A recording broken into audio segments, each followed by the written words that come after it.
안녕하세요. 이번 시간에는 중국의 결제혁명, 세계 1위 모바일 결제국가라는 주제로 한번 얘기해 보도록 하겠습니다. 중국의 모바일 결제 시장 점유율이요. 중국의 스마트폰 사용자가 약 8억 명 정도 된다고 하더라고요. 근데 모바일 결제 시장 규모는 약 6.5억. 그 정도의 사용자를 보유하고 있다고 합니다. 그래서 스마트폰 사용자의 80%가 모바일 결제를 사용한다고 하는데 이게 얼마나 대단한 거냐면 전 세계에서 지금 보시면 위챗의 사용자는 6억이고요. 알리페이는 4억이에요. 둘을 합쳤을 때 10억인데 우리가 지금 뭐 결제 혁명 뭐 이렇게 얘기해서 예전에 많이 쓰던 게 이제 미국 페이팔이잖아요. 페이팔 간편 결제의 시작이죠. 근데 페이팔이 지금 2억 1천만 명인데 그거의 중국 사용자만 약 이 둘을 합쳤을 때 거의 10억 가까운 사용자가 이 두 서비스에서 나오고 있다. 그리고 굉장한 거죠. 그래서 애플페이가 8,700만 명, 5위는 한국 삼성페이 3,400만 명이 있는데, 굉장히 이제 높은 순위라는 거죠. 그래서 전 세계에서 모바일 결제 시장 점유율이나 이런 거를 이끌고 가는 게 중국이라고 합니다.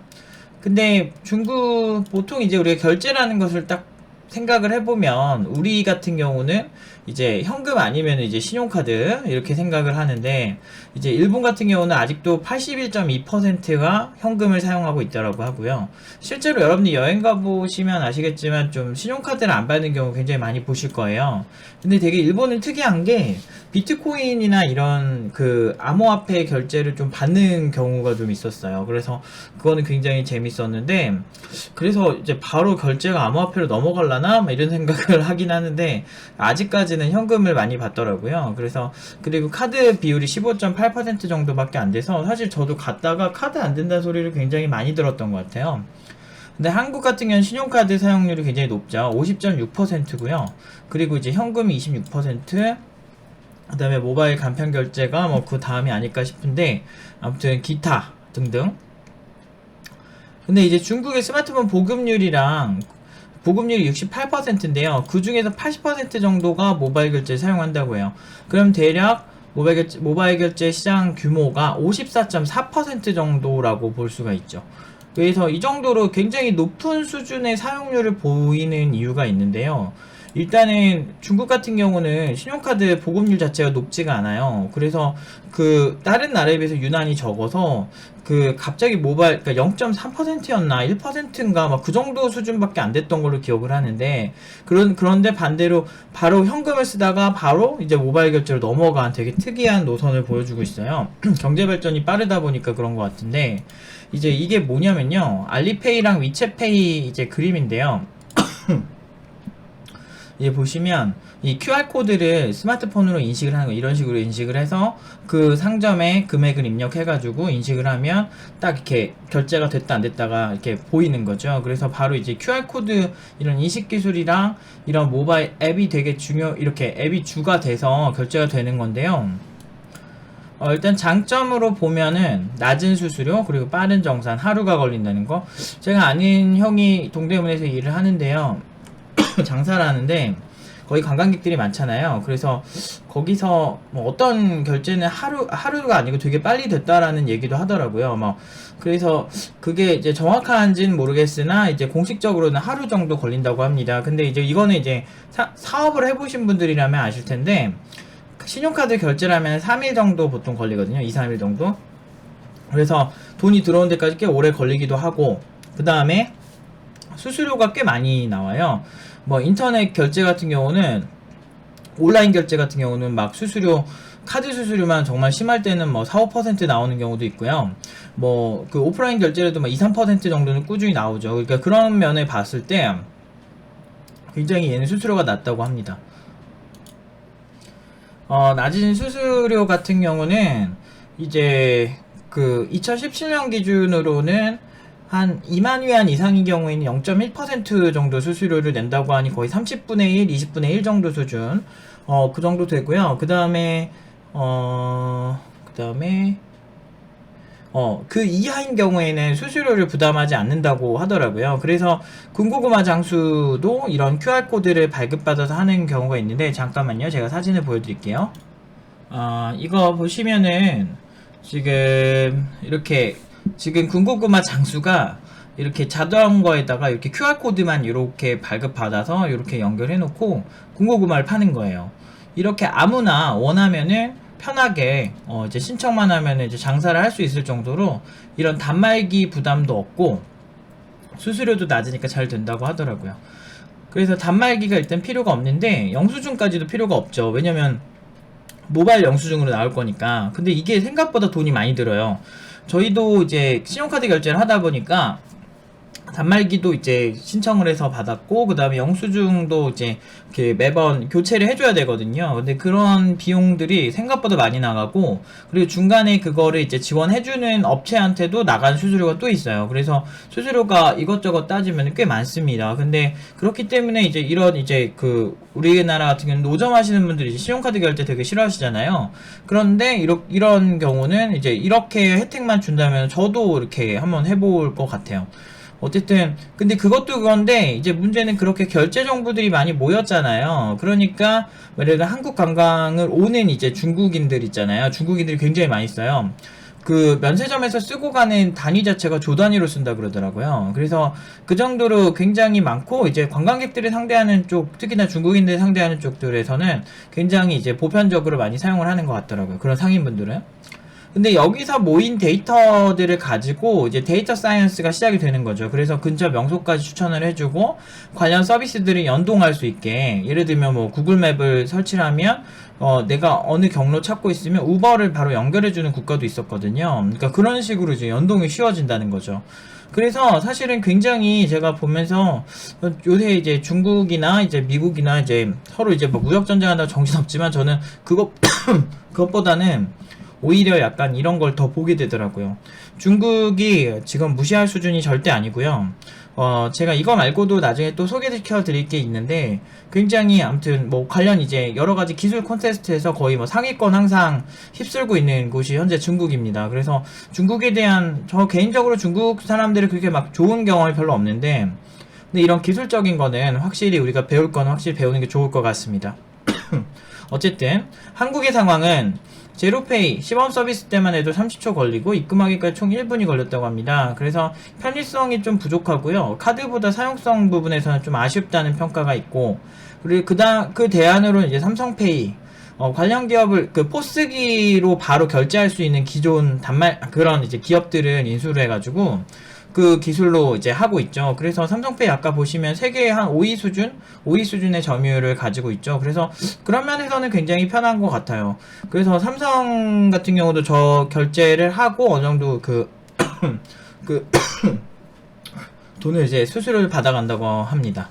아무튼 이런 건데요. 여러분들이 이제 이거 관련해서 관련 기술을 좀 알려드리고 싶은데, 우리가 이제 개발자잖아요. 개발자 입장에서 우리가 좀 공부를 해야 되는 게, 일단 만약에 내가 저런 페이 관련 기술 또는 그런 기업에 들어가고 싶다 라고 한다면, 첫 번째 QR코드 인식, 증강현실, 오픈소스, 뭐 이렇게 이 문화를 좀 알아야 돼요. 오픈소스를 왜 제가 얘기를 하냐면요, 이런 QR코드 인식 기술이 저도 예전에 프로젝트를 해본 적이 있는데, 아까 보여진 요런 이제 QR코드 같은 게 이제 인식을 하면, 이제 여기에 이제 그 QR코드 기술 자체가 요 문자에 어떤 그 스트링, 그러니까 문자열을 이렇게 넣어 놓은 거예요. 그래서 예를 들면 뭐 이게 홈페이지가 들어가 있는 경우도 있고, 지금 이 경우에는 이제 결제하는 곳에 어떤 고유 식별번호 같은 이제 문자가 들어있겠죠?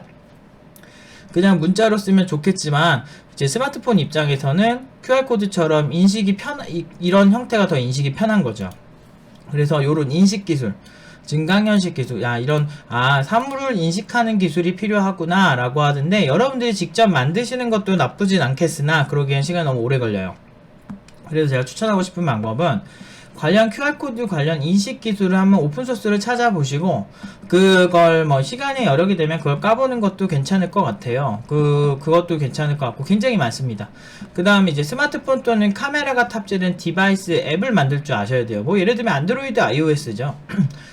그래서 근데 그것도 그건데, 이제 카메라가 탑재된 곳에서는 모두 그냥 저 결제 기능을 사용할 수 있다라고 생각을 하고 만드시는 게 가장 좋아요. 그래서 증강현실 기능이 스마트폰 안에 내장된 게 아니고, 증강현실 기술이 만들어졌는데 그걸 이식시키는 거죠. 스마트폰 관련되거나 아니면 여러분들이 이제 웹캠 같은 걸로 하시려고 해도 하실 수는 있어요. 다만 들고 찍기가 힘드니까 태블릿에서도 할 수 있고, 크게 보면 IoT 기기들, 이제 그 뭐 사물 인터넷 기기들은 모두 다 할 수 있죠. 그래서 이런 기술이 일단은, 그래서 스마트폰 개발이나 안드로이드 개발, 뭐 iOS 개발은 공부를 하셔야 된다.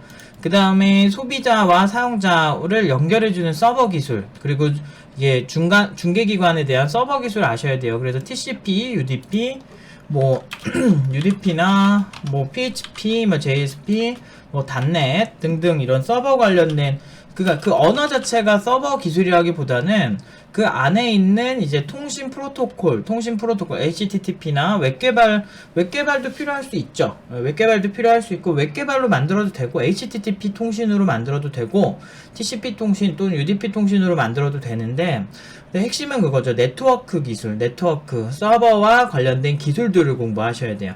그래서 추천하고 싶은 거는, 근데 뭐든 상관이 없어가지고 그냥 이제 OSI 7계층이나 이런 네트워크 기초를 좀 다지시고 PHP나 JSP 같은 걸 좀 하시는 방법도 괜찮을 것 같아요.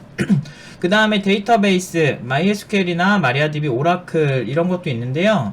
팁노바에서 굉장히 많이 가르치는 게 이제 뭐 몽고DB라든지 어떤 뭐 카산드라 뭐 이런 노에스케일 데이터베이스들도 많이 배워요. 그래서 현재 제가 여기 3개 언급했던 거는 RDBMS인데, 사실 이런 RDBMS 말고도 요즘 워낙에 다른 데이터베이스, 다른 형태의 새로운 뭐 그래프 기반 데이터베이스라든지 아니면은 좀 독특한 형태의 데이터베이스들이 굉장히 많이 이제 나오고 있거든요. 그래서 그런 데이터베이스를 다 공부하면 좋으나 그러기엔 시간이 우리가 부족하니까, 제 생각에는 이제 오라클, RDBMS에서 많이 나오는 이제 좀 유료로 쓰는 기업은 오라클을 많이 쓰고요. 그리고 저렴하게 쓰는 경우는 MySQL이나 마리아DB를 쓰는데, MySQL은 현재 라이센스가 좀 애매해요. 그래서 마리아DB, MySQL 거의 유사한 이제 마리아DB를 이제 추천을 합니다. 이렇게 무료로 쓰는 거 기업을 원하신다면요. 그래서 요런 이제 RDBMS, 관계지향 데이터베이스 매니지먼트 시스템이라고 하는 그런 서비스들의 데이터베이스도 아셔야 합니다. 왜냐하면 사용자의 정보가 이제 서버에 저장이 되어 있어야 하니까요. 가입을 하든 뭐라든, 그렇죠. 그 다음에 이제 좀 암호학, 그 중에서 이제 오픈 SSL이라고 해서, 이제 이것도 오픈소스죠. 이제 이름으로 보면은 왜 자동 보정이 될까? 아무튼 근데 오픈 SSL이라고 하는 이런 것도 공부하시는 게 중요한 게, 이런 통신을 사용할 때요, 암호학이 안 들어갈 수가 없어요. 왜냐면은 이제 사용자의 중요한 이제 정보 기술이 이제 사용이 되는 건데, 이제 근데 문제는 이제 같은 네트워크 또는 이제 그 해외 나가서 우리가 와이파이 쓸 때 있잖아요. 그러면은 이제 해커가 악의적으로 같은 네트워크 안에 있는 사람들의 컴퓨터에 접근을 할 수가 있는데, 그때 그러니까 어느 정도 자기가 방어를 해놓을 수는 있지만 악의적으로 이제 공격을 막 하는 사람들을 당해내기가 좀 힘들 수가 있죠. 그렇기 때문에 이런 암호학 기술이 앱 자체에 좀 내재돼 있어요. 물론 이제 그것도 완벽한 방어막은 아니지만, 그렇지만 해커에게 좀 더 시간이 걸리게 하고 좀 더 힘들게 할 수 있는 방법이라고 볼 수 있죠. 그래서 완벽한 보안은 없지만 이런 암호학 기술이 다 포함되어 있다. 특히나 결제 같은 크리티컬한 경우에는 더더욱. 이게 해킹당해서 만약에 한 1,000원을 결제해야 되는데 100만원 결제하게 하고 악의적으로 해커가 그렇게 하면 굉장히 위험하잖아요. 그래서 그런 면에서 이제 좀 이런 암호학 기술이나 보안 기술도 좀 공부를 하시면 훨씬 이런 걸 만들기 좋겠다라는 생각은 들어요. 근데 이제 사실 이거를 여러분들이 하고 싶다고 해서 꼭 할 수 있는 건 아니에요. 사실 여기에다가 제가 플러스 알파를 하고 싶은 게, 그 기본적으로 이런 법제도가 되게 중요해요. 법제도도 중요하고 그런 게 중요해서, 사실은 여러분들이 이제 이거를 만들어야 될 때가, 근데 개발자가 제가 이렇게 살아보니까 내가 어떤 일 하고 싶다고 해서 어떤 일을 무작정 할 수 있는 건 아니더라고요.